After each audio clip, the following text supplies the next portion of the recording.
Bienvenue si vous nous rejoignez dans 20h la culture. Nous avons le plaisir de recevoir ce soir la chanteuse Tina Arena pour son tout nouvel album Quand tout recommence. Entre Tina Arena et la France, c'est une histoire d'amour qui dure. Ça ne l'empêchera pas de jouer Eva Perón à l'Opéra de Sydney dans la grande comédie musicale Evita dans quelques semaines. Bref, David, on est bien content de la récupérer un peu chez nous.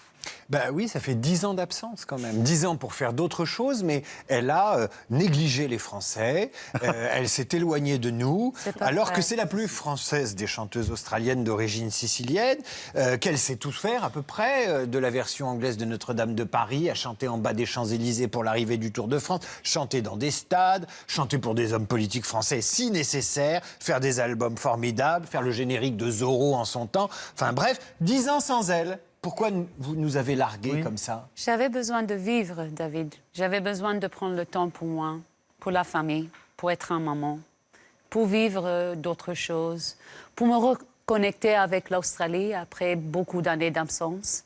J'avais juste besoin de me reposer un petit peu et juste de profiter de la vie, tout ce qui m'entoure, les années de travail que m'ont rendu très heureux et très réflexive aussi parce que j'aime aussi, c'est très important de faire un petit zoom out.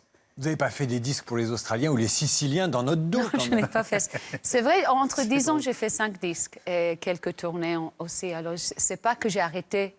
Complètement, ouais. Complètement, j'ai absolument continué la créativité, les tournées. Je produis mes tournées aussi. On prend énormément de plaisir au niveau de la créa. Et voilà, on a essayé de construire un pont entre l'Australie et la France parce que mon compagnon de presque 20 ans est un Français. Mon fils est né ici, alors j'ai des liens très très forts ici. Et j'ai vécu et je vis énormément d'amour grâce à ce que je fais, mais grâce aussi à la vie quotidienne en France. Prenez garde, parce que vous ne seriez pas aussi heureuse si vous n'aviez pas ce lien avec la France. Donc ne nous abandonnez pas. Non. Non. Je plaisante, hein. Non. On va écouter. Non, vous ne plaisantez pas du tout, en fait. C'est une scène Bien en sûr. fait. C'est un peu pomponnette, hein, Oui, comme dans la femme du allons-y boulanger. en pomponnette. Alors, on va écouter un extrait de l'album qui s'appelle « Et tout recommence » et notre histoire recommence, Tina. Tout peut disparaître demain, tu ferais tout renaître. Tant que tu es là, le monde tournera, comme tournent les heures, les manèges de mon cœur. Tant que tu es là, le monde tournera, tout décide le bonheur de ma vie en couleur. Ben, tant que vous êtes là, on est content. Qu'est-ce qui a nourri cet album? Oui. Tout en français, écrit en français, auteur, compositrice, interprète, 10 ans. Écoute, qu'est-ce que ça m'a... C'était l'envie, honnêtement. C'était l'envie de rechanter, d'essayer de grandir, de reconnecter avec un public que j'aime énormément et que j'ai eu énormément de soutien ces derniers 10 ans. Voilà, les messages d'amour, les messages très honnêtes, très franches. Quand est-ce que vous revenez? Pourquoi? Et moi, je suis quelqu'un de très, très franche. Alors, j'ai une relation assez particulière avec le public. Mais voilà, c'était le désir de revenir. C'était un vrai désir de ma part. Vous n'avez pas de la lassitude? Parce que quand on commence à 7 ans comme vous, et qu'on a plusieurs dizaines d'années de carrière sans 40. avoir l'âge de Charles Aznavour, Ouais. vous avez été hyper précoce. Vous vous êtes pas dit, j'en ai marre, ça fait trop longtemps? Ah ben écoute, je ne vais pas cacher que c'est une question que je me suis posée plusieurs fois dans ma vie et c'est normal. Et c'est une question qui revient de temps en temps. Mais je vis quelque chose de très fort. Je ne veux pas me plaindre dans un monde où je sais qu'il y a énormément de gens qui ne sont pas heureux dans leur travail. Alors, il y a toujours le bonheur et là, il ne faut pas se plaindre. Et je suis quelqu'un qui... J'ai arrivé à un point où j'appréciais énormément tout ce qui se passe dans ma vie. Et 40 ans de carrière, c'est particulier, mais je pense que c'est le métier qui m'a choisi, en fait, parce que j'étais trop petit. J'ai eu un parcours extraordinaire. Vous nous rappelez comment ça a démarré, cette histoire, dès l'âge de 7 ans? Écoute, j'étais dans le mariage de mon cousin. J'étais la petite fille là qui... Je ne sais pas comment... La demoiselle d'honneur? Exactement. J'ai chanté, j'ai demandé à mon père pour chanter. Mon père, qui était très réticent à l'époque, éventuellement, il a approché le maître de cérémonie qui m'a laissé monter sur la scène. J'ai chanté, j'avais 6 ans, je pense, à l'époque. Et après, à la fin de la chanson, j'ai eu une ovation. Tout le monde était debout. Et moi, je n'ai pas du tout compris cette réaction. Alors, j'ai sorti de scène et j'ai pleuré dans les bras d'un cousin à moi. Et après cette performance, il y a eu le monsieur qui était super gentil, qui est venu vers mes parents et qui a dit à mes parents, je pense, je vous donne une carte d'une prof de chant, s'il vous plaît, va la voir. Et vas-y, parce qu'on pense que votre fille a quelque chose. Je commence mes cours de chant. Peut-être j'en ai fait 4 ou 5. Au bout de le 5e ou 6e, mon prof de chant avait une très grande connexion avec une émission en Australie à l'époque qui s'appelait Young Talent Time, l'heure du jeune talent. Un tout petit peu comme l'émission de Jacques Martin. Oui. Voilà, des enfants présentateurs. J'ai chanté, j'ai dansé. Voilà, j'ai passé mon enfance à la télé en Australie entre 8 ans et 16 ans. Voilà. Ce qui est incroyable, c'est que quand on vous entend dans l'album chanter en français, vous avez une pointe d'accent un peu italien. Enfin, on dirait qu'il est italien. Et quand Mais vous parlez là, vous avez une italien. pointe d'accent australien-anglais. C'est vrai. Comment vous faites? I don't know, Ça veut dire que vous chanteriez en italien avec l'accent néo-zélandais? Écoute, ou... j'imagine c'est quand je chante en italien, j'ai aussi un accent. C'est juste une évidence. C'est pas quelque chose qu'on peut complètement éviter. On a un autre extrait de l'heure du jeune Oui, talent. on a l'ombre de ma voix, c'était la transition voilà. en fait. Pas l'ombre de l'accent, l'ombre de la voix. Voilà. Qui a quelques extraits aussi de mon enfance. Très bien. Ma chaleur à moi, elle ne se voit pas, mais elle respire juste là, juste là. Entre des mélanges ici et là, je ne suis pas l'ombre de ma voix. C'est elle qui guide mes pas quand elle me porte jusqu'à moi. Ma chaleur à moi, elle est dans ma voix. Alors, chaque chanson, c'est un peu un volcan. C'est-à-dire que il y a une passion qui éclate dans chaque chanson. C'est-à-dire qu'elle ne peut, enfin, elle peut pas chanter sans laisser filtrer par des brèches qui n'appartiennent qu'à elle. Et une passion. Il y a toujours de l'amour. Il y a toujours un truc qui va exploser. Et en même temps, il y a une grande maîtrise. Parce que là, vous l'avez vu, elle crie pas, elle pousse pas. Ça sort comme ça naturellement. Vous avez un coffre. Qu'est-ce que vous avez là, dans la poitrine? L'amour. Je sais pas.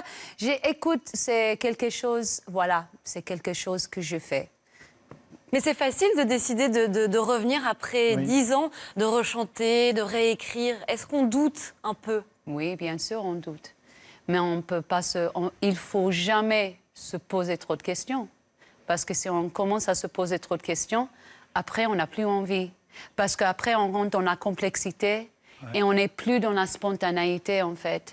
Et moi, je ne peux pas être assez calculée dans mes choses, dans mes choix artistiques. Soit c'est quelque chose qui me colle, qui m'inspire, ou soit ça ne m'inspire pas du tout, en fait. Tina Arena, pardonnez-moi, je vous interromps, mais quelle est la langue dans laquelle vous préférez chanter? Dites-nous la vérité.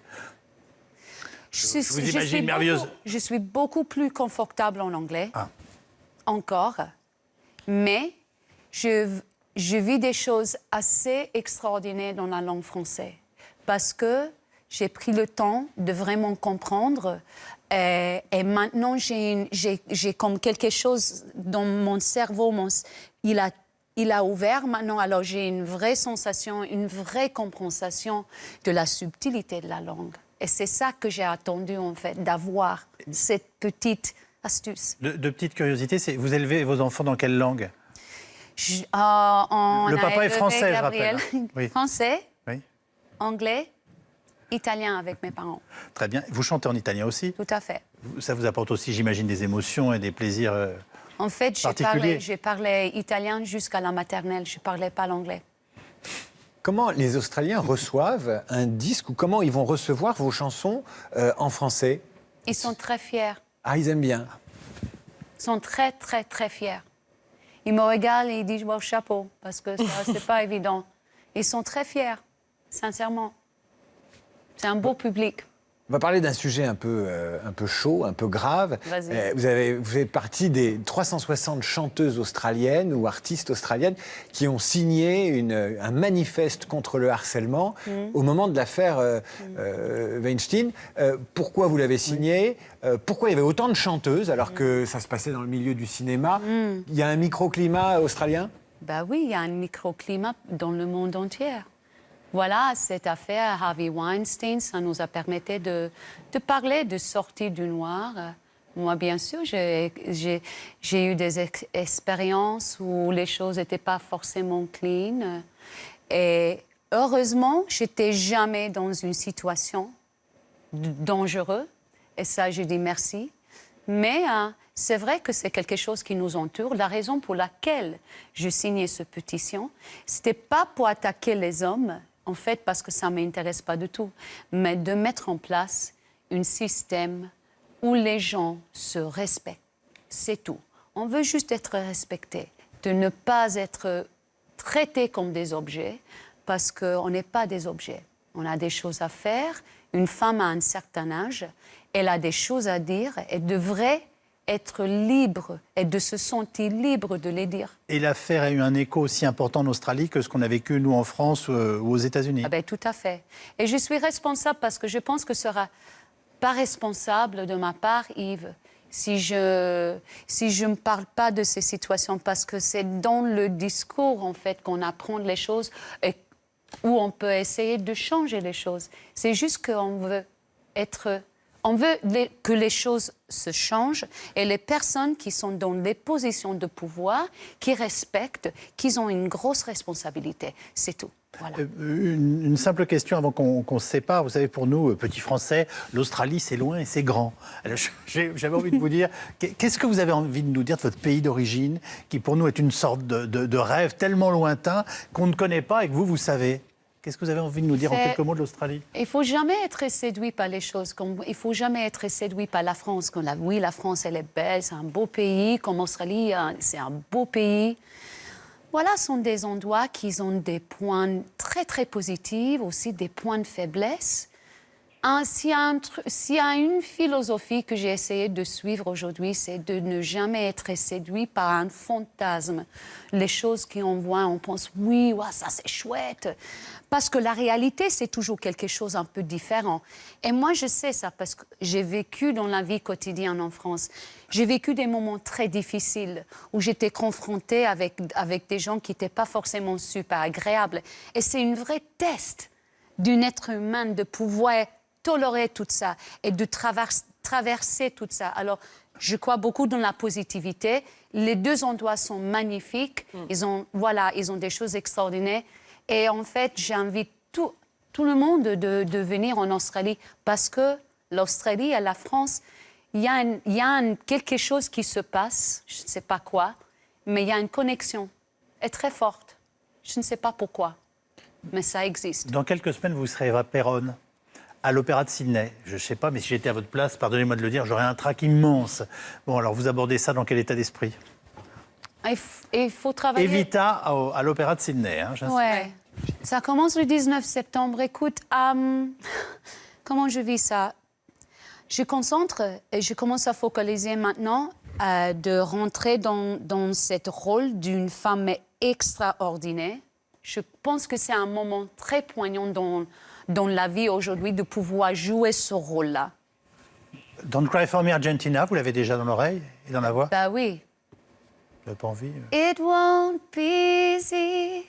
You'll think it's strange when I try to explain how I feel, that I still need your love after all that I've done. Je vais peut-être prendre un billet pour cinéma. C'est bien. Hein. Cool. C'est bien. Alors moi j'ai une question totalement tordue, mais qui nous renvoie vers l'Australie. Et nous, l'image qu'on a de Ce l'Australie. sera la dernière d'ailleurs. C'est la dernière. Moi, je suis un fan du groupe AC/DC. Yeah. Et ils ont perdu leur chanteur. Ils ont perdu leurs 2 chanteurs, puisqu'il y en a un qui a dû arrêter à cause de sa voix. Et le premier est mort. Le troisième, c'était le chanteur de Guns N' Roses. Et quand moi, je vous entends chanter et la puissance que vous avez, j'ai eu une vision. Je me suis dit, mais pourquoi pas Tina Arena? Elle prendrait pas la tête d'AC/DC? Avec grand plaisir. Pourquoi pas? C'est une bonne idée. Est-ce que vous viendrez si je serais à la tête au micro d'AC/DC? Pour une expérience. Par moi, curiosité, oui. Mais Ah ouais. C'est le mieux- voyage c'est mieux que en j'ai Tina programmé Arena. est pour un autre lieu. Merci. C'est dans beaucoup. la tête, le voyage. Ah ben voilà. Merci beaucoup Tina Arena. On était très heureux de vous accueillir. Votre album Quand tout recommence vient donc de sortir chez Play2. Il y a ce grand événement qui va vous ramener en Australie. Restez donc quand même un petit peu avec nous en France.